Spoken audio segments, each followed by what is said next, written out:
You're listening to Ask the Expert on Sprott Money News. Hello and welcome back to this month's Ask the Expert. I'm your host, Jeff Rutherford, and online with me today we have a man who needs no introduction, Dr. Gloom Dr. Marc Faber. Hello, Marc. How are you doing today, sir? Fine. Thank you very much. And yourself? Wonderful, wonderful. Thank you for joining us. We really appreciate that today. It's my pleasure. So right now, Marc, we have a number of questions from our listeners. As I'm not sure if you know, but all the questions here are questions submitted by our listeners here at Sprott Money. And let's get it started and see what you have to say about these topics. So firstly, it has been explained that the advantage of the U.S. dollar being the world's reserve currency is that the U.S. government can print dollars it needs to pay its bills. Bonds are purchased by investors, both domestic and foreign, and the Fed creates money out of thin air. Why don't other countries use their own central banks, printing presses, to buy their own bonds and then use the currency they get from selling their bonds to buy U.S. dollars and then pay off the debts that they owe? Well, basically, if the U.S. buys its own bonds, then because of the status of being a reserve currency, they basically buy their own currency. If foreign governments would start to ease massively, then I suppose the currencies would weaken. Now you may say, well, why did the dollar strengthen amidst the fact that the U.S. has printed money? Well, there are some reasons. First of all, maybe the U.S. dollar is not the ugliest among the several sisters. And two, because of the increase in oil production in the United States, the trade deficit has narrowed. And so the dollar can be strong for a while. I don't think it will last, but the consensus is that the dollar is the strongest currency around. And if other countries, say if Thailand or if Singapore or Indonesia would start to print money, then they would weaken their currencies, or that would be the perception. Now, you had mentioned oil as well, sir, and the next question is kind of along the same lines of that. With a slowing world economy that has led to a slowdown in oil demand, what do you think is the long-term future of oil? Likewise, if oil prices rise again, would you recommend buying Russian oil stocks? Well, my view is there are many explanations for the weakness in oil, including some theories that Saudi Arabia wanted to weaken Russia, or the shale oil production in the U.S., or Iran, and so forth. But my view is that the decline and sharp decline in oil prices signals a weakening global economy. Now, in the last few days, I've received many reports by brokerage firms and banks and so forth. They all think that next year the economy in the world will be stronger than in 2014.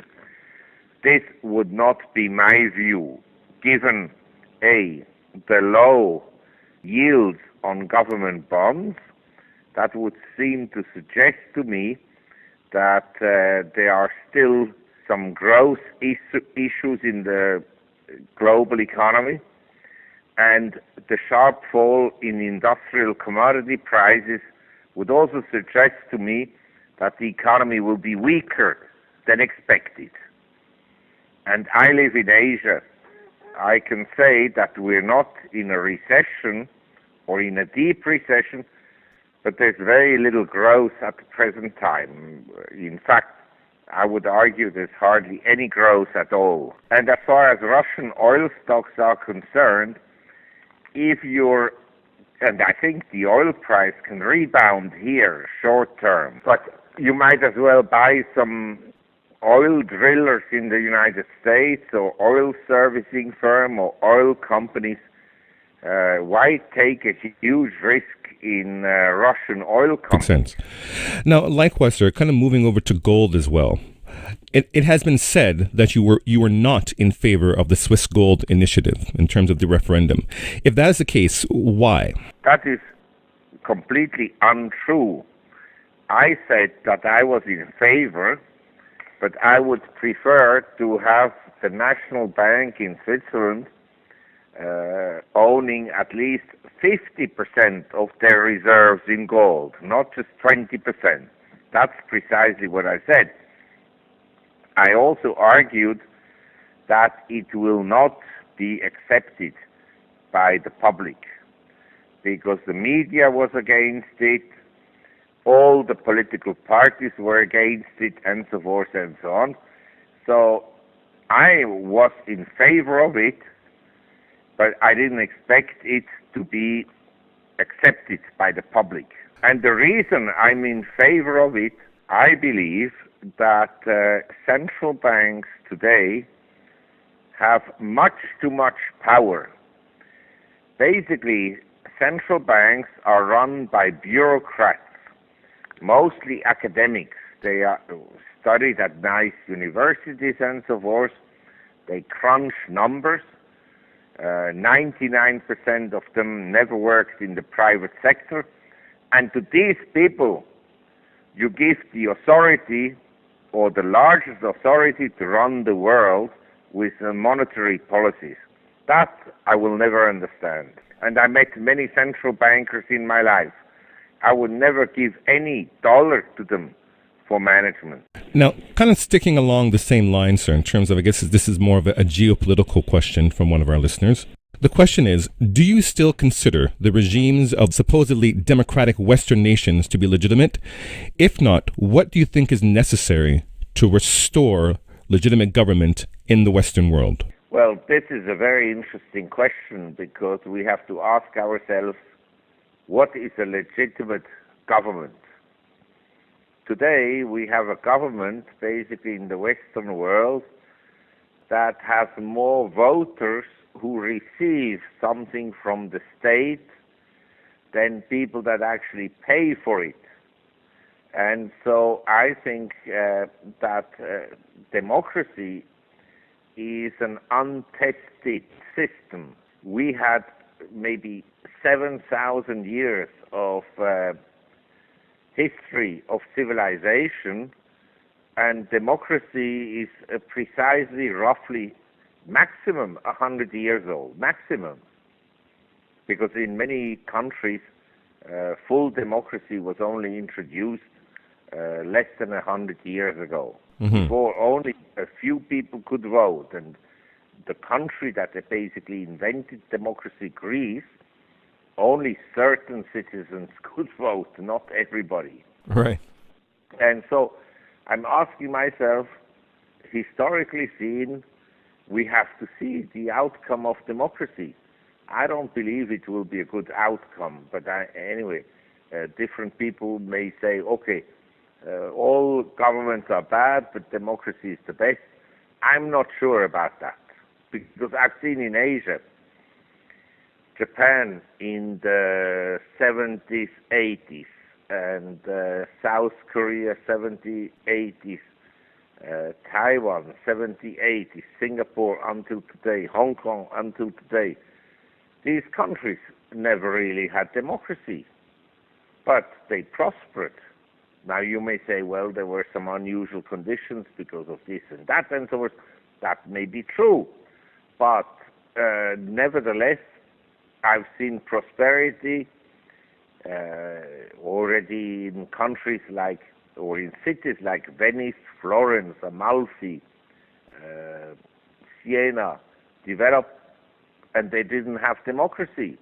In the German towns where prosperity developed, the trading towns, the Hanseatic towns, they never had democracy.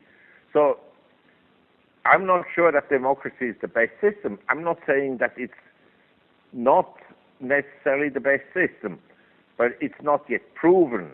It's just that society says democracy is good, but maybe it's a farce. Does your vote have any impact? I mean, I suppose it kind of goes back to human nature in that sense. In other words, people are going to be people. So even the system in communism where there's kind of this idealized equal opportunity, people are going to be people. Greed takes over, and then we have what we have happening today, as you mentioned, with central bankers. The problem with communism was that the whole economy was run by the government. In other words, essentially, the whole economy was 100% government.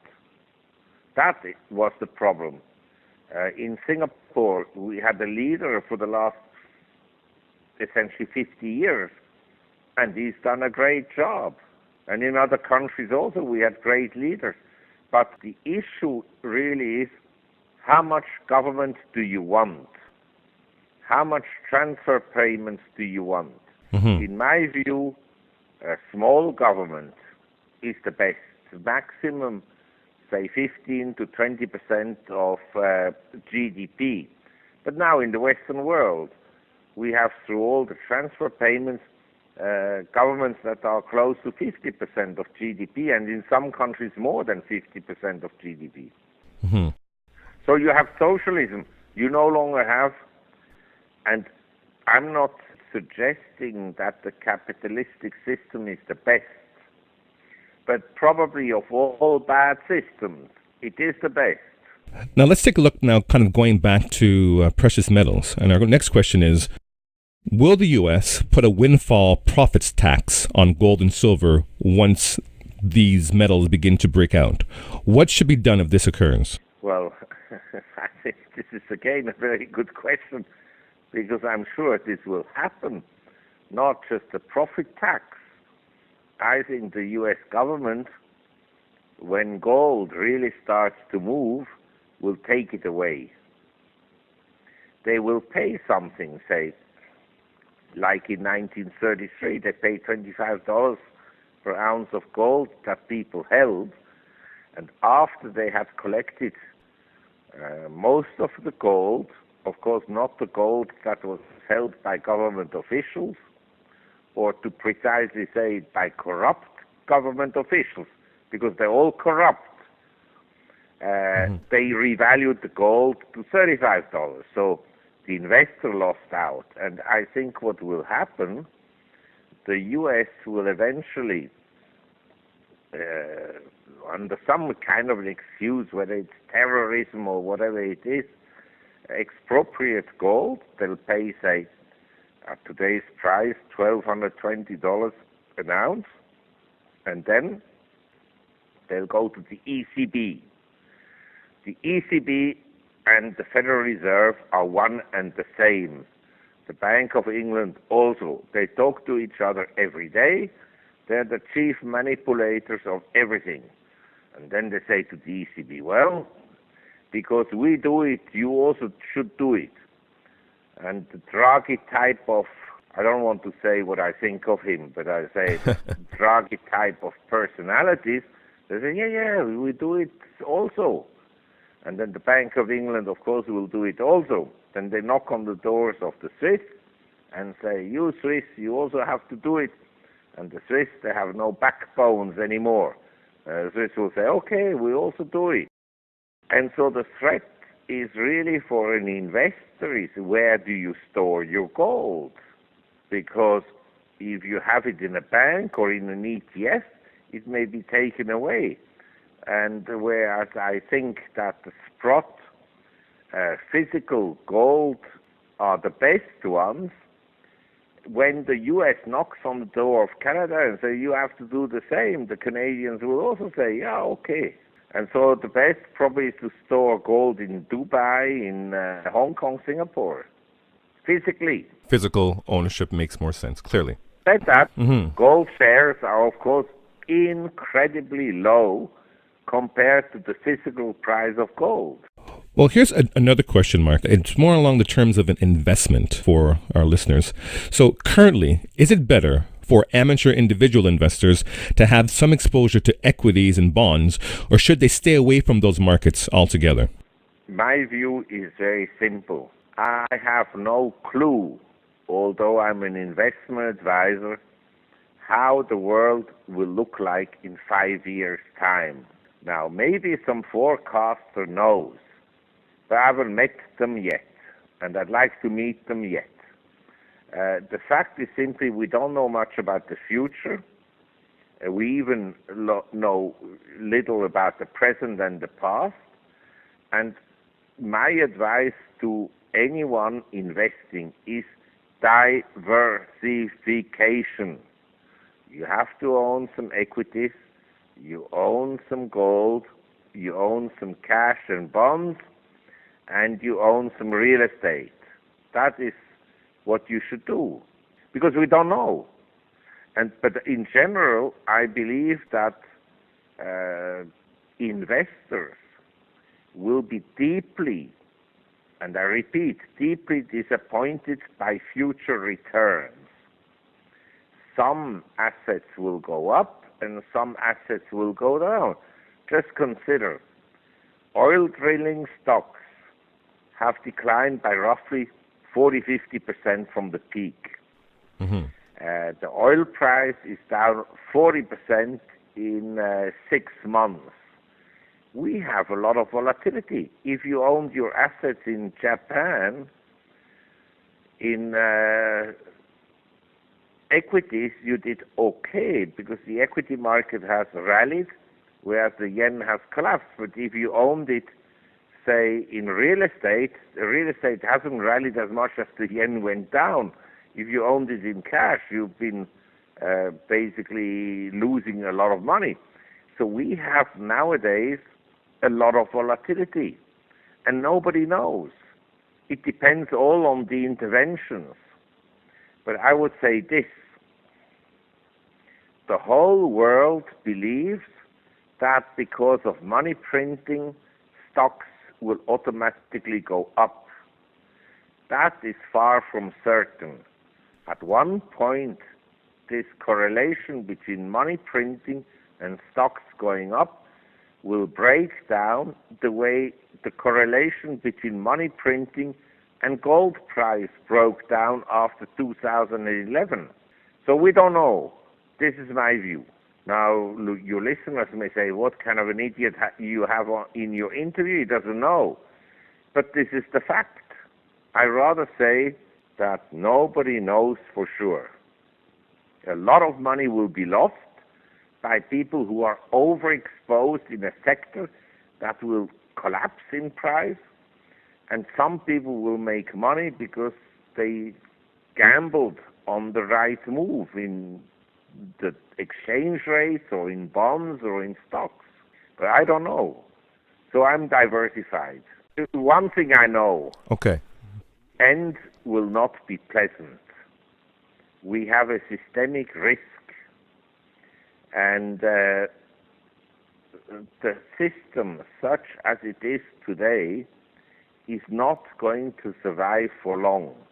Maybe another 5 years, maybe another 10 years, maybe only 1 year. But the end will not be pleasant for investors. That is what I know. Understood, sir. Now, let's take a look at this now. Given the recent quintupling of the U.S. monetary base and revelations of massive serial rigging of global currency markets, what do you think will happen when the U.S. dollar falls to its real value? What do you think that real value is, for that matter? Again, you have very good questions. Nobody knows for sure. I mean, the U.S. has still, or is still, a superpower from a military point of view. From a prestige point of view, the U.S. is in the dumps because everybody in the world now realizes what kind of a hypocritic leadership the U.S. has. They go around the world and tell people about democracy. They tell about people about human rights, about torture, about evil regimes, about nation building. And what do? Torture has been exposed. So the prestige of the U.S. is gone forever. And nobody will ever trust the U.S. anymore. I agree, sir. I think after we saw what happened in the UN with the Council, and we're hearing Barack Obama called, the three most relevant threats to humanity, and he names Ebola number 3 and the Russian Federation number 2. I think we've reached the point of absurdity at this point. It's a complete joke. And then you have Dick Cheney and his mafia colleagues telling the world that this was absolutely legal and so forth. I mean, it's a complete joke. The Americans, when they travel alone, they're welcome everywhere. But nobody in the entire world likes the U.S. government any longer. That should be clear. Right, I see what you mean, sir. They're the laughing stock of the world. The laughing stock. Actually, it's more tragic. It would be nice to be the laughing stock, but people look at the U.S., they come and advise other countries how to run their business and so forth, and themselves, they live by American exceptionalism. What kind of a story is this? It's actually depressing. Well, let's take a look now at the idea of global debt. What is your opinion about the possibility of a global debt jubilee? How might one be manifested? Yes, I mean, I think this is a real issue in the sense that what could happen is that in a concerted effort, central banks around the world would essentially buy up all the government bonds. It's possible. We don't know. The U.S. Treasury and the ECB, the Bank of Japan is a good example. They're buying all the government bonds that the government is issuing. What the outcome will be, we don't know for sure. But again, my view would be that the outcome will not be very favorable. At some point, yields on bonds will go up. Now, you may say, okay, if the government buys all the government bonds, how can yields go up? Well, they can go up because there is a lot of debt outstanding already. And whereas the government debt may not collapse in price, in other words, yields on government bonds may not go up substantially, what may happen is that corporate bond yields, and in particular high-yield bond yields, could go up substantially. But I'm just trying to say, in my view, the current regime run by central bankers is not going to end well. I mean, someone has to pay for the government's expenditures, and if you have these kind of deficits that we have in most countries, eventually something will happen. And we do not only have rising government debts, we have rising corporate debts, rising household debts, and so forth and so on. And we have the unfunded liabilities. Nobody talks about that. I mean, let's put it this way. I think it's important for an individual to think this through very carefully. I don't think that real estate will be expropriated, but because everybody owns real estate, so it's politically not acceptable. But it can be taxed more heavily because it's very visible. And so I'm not so sure that real estate is the best investment, but at least you're not going to lose everything. Then comes equities. If you compare equities, say, in Switzerland, blue chip stocks yield, say, around, have a dividend yield of maybe 3%, 2.5%, 3%. And the government bond yield now in Switzerland is less than 0.25% on 10 years government bond. So, if I buy a Swiss government bond for 10 years, the maximum I will earn if I hold it to maturity is, as of today, precisely 0.24% per annum. Doesn't even cover my fees to the bank. Right. Now, if I buy blue chip stocks, I earn, say, a dividend yield of 2.5%, 3%. In some cases more, in some cases a little bit less. But over a 10-year period, I think that these stocks are going to be a better investment than the bond market. Now, on the other hand, if I look at the U.S., the 10-year government bond yield is 2.2% today. In France, it is less than 1%. So I'm saying to myself, well, maybe, government bond yields are reasonably attractive, and everybody is bearish about bonds. But as I said, I don't know. I'm just saying, in absence of knowing, the best the investor can do is to say to himself, central banks have created a low-return environment. A low-return and high-risk environment, I may say. And in this low-return, high-risk environment, the best strategy is probably to be diversified. I mean, I'm happy if in the next 5 years I don't lose any money. Yes, sir. I'm not greedy and want to earn any money. I prefer not to lose any. I think we don't want to lose any, sir. I agree. And you at Sprott, you know that. To take big exposures is a very risky proposition. And I want to explain you why. When you print money, and this has been observed by Copernicus already in the 17th century, and by David Hume and Irving Fisher, the money does not flow evenly into the system. So when you print money, some things go up and others don't.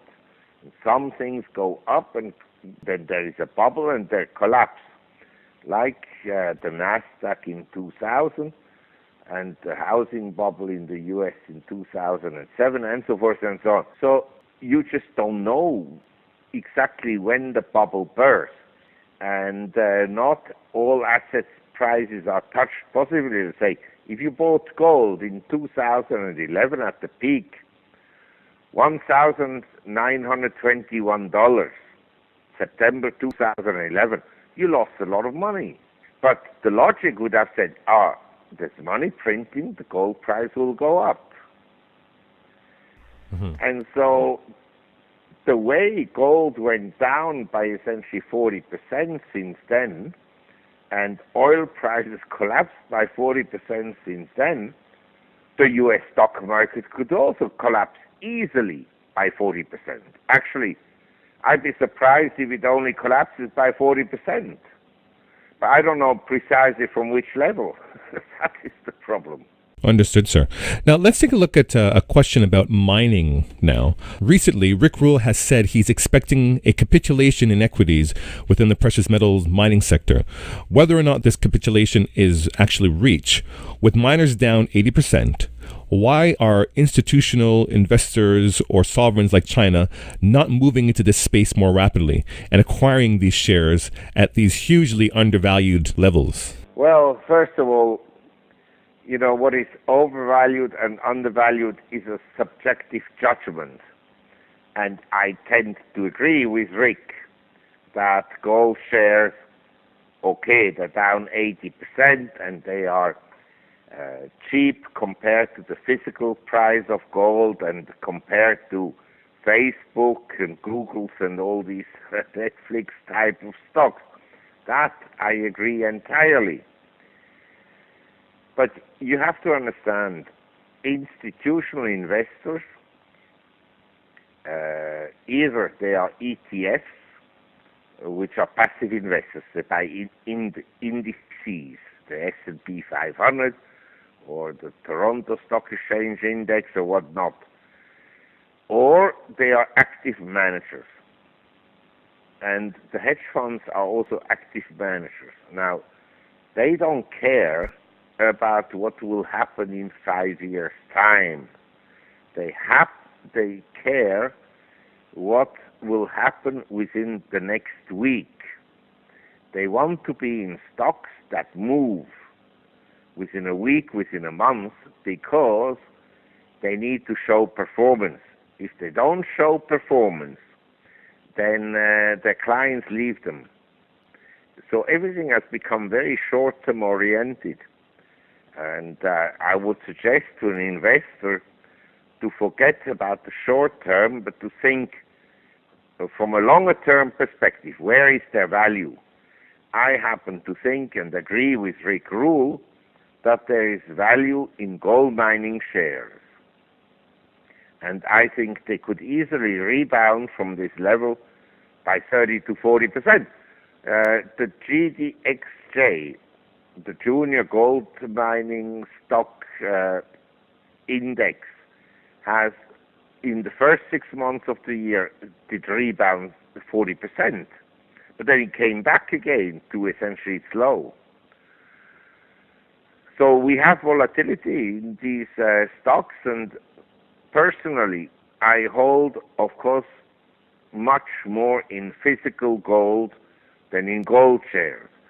But because I'm a director of Nova Gold and Sprott Inc. and Sunshine Mining and Ivanhoe, I also own shares. Mm-hmm. And I think they're very cheap at the present time, and they could easily double, all of them, easily. But the mood, look, investors buy high and sell low. Please remember that. I went to dinner in 1999 in St. Moritz in Switzerland. There were lots of people with money, and they said, oh, we make so much money buying and selling the Nasdaq and tech stocks and so on. Then they asked me my opinion. I said, gold is very cheap. It was at that time $255 or something like this. Then they said to me, gold only goes down. Because, yes, it had gone down from $850 in 1980 to $255. But I told them, because it only goes down, it interests me to buy it because it's a neglected asset class.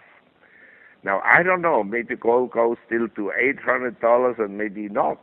I don't think so. But before the Swiss initiative, the media was extremely negative about gold, because if the initiative in Switzerland would have been accepted, it would have given a message to the world. Central banks may start, or may have to, under the pressure of the voters, to own some gold. And so the sentiment about gold, copper, euro, oil, at the present time is maximum, and I repeat, maximum bearish. So I think a rebound may take place. Is it the new leg in the bull market? Who knows? But I think gold could easily shoot up by $100 here, and gold shares could easily go up by 30-40%. We really hope so. I think we're waiting for a comeback at this point. We shouldn't hope. We should always think realistically. The fact is simply, when I look at these people in central banks and their money printing, and believe me, they will never admit that they've been wrong. They've printed money like crazy, and the global economy basically is stagnating. And I've written about this. The more money you print, the more real wages go down. That is the problem. So, sir, the next question, actually, we just talked about Rick Rule. This question now is kind of centered around something that Jim Willey actually stated. Jim Willey states that the USA really didn't stop their bond buying, and the reason Japan is printing is because the buying is going through their central bank now. Is there any truth to this? Have you ever heard anything about this before? Well, you know, there are many theories and so forth. I think they're still buying bonds because they are in the interest on the existing positions.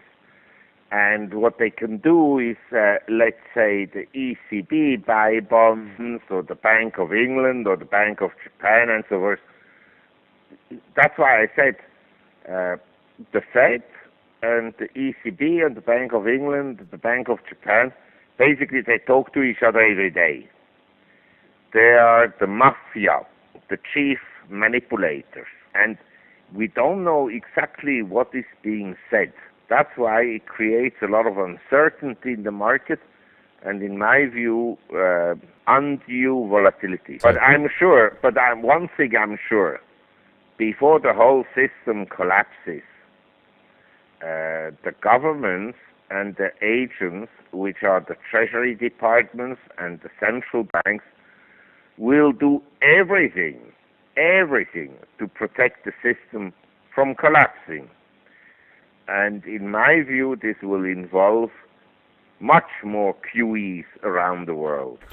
Now, kind of going back to, I talked a little bit about Russia, and you talked a little bit about Russia as well. After the latest anti-Russia resolution, which I believe is Bill 758 of the U.S. Congress, and the scathing condemnation and assessment of Ron Paul, do you think the U.S. government is committed to starting World War III? Well, I don't think they're committed to it. In principle, nobody wants war, but who knows? Under Obama, I don't think it will happen. But in future governments, who knows? Let's say, I hope it will not happen, because war is horrible, and the Western world does not have the spirit to fight wars anymore. You look at the millennials. How many of them do you think will be on the front line? I have to laugh when I see all these Facebook clowns. You think they're going to fight the war? Right. Never.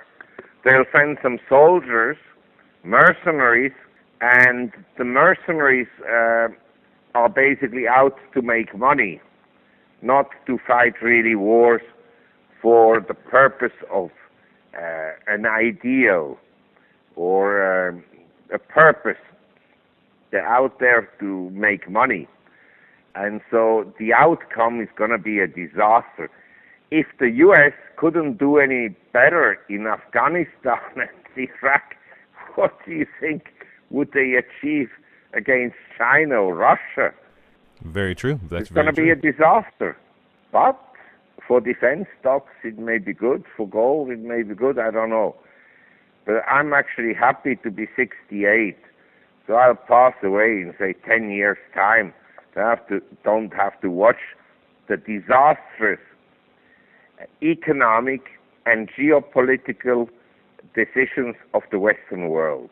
Sometimes it depresses me, believe me. Well, sir, it's been a pleasure speaking to you. Of course, we've been speaking to Dr. Marc Faber, Dr. Gloom and Doom himself, and we urge our listeners to go to gloomboomdoom.com to get more insight from this man who we've been speaking to today. Dr. Faber, thank you for joining us today, sir. It's been a pleasure speaking to you. Thank you very much. Yes, I also wish your listener Merry Christmas, although nowadays it's not even politically correct to say that in many countries. You should say festive season. But Happy New Year is still valid. Wonderful, sir, and all the best to you too. Yes, thank you very much. Wonderful. And to our listeners, thank you for listening. This is Jeff Rutherford for Ask the Expert. This is the last Ask the Expert for the year, so have a Merry Christmas and a prosperous New Year. Take care.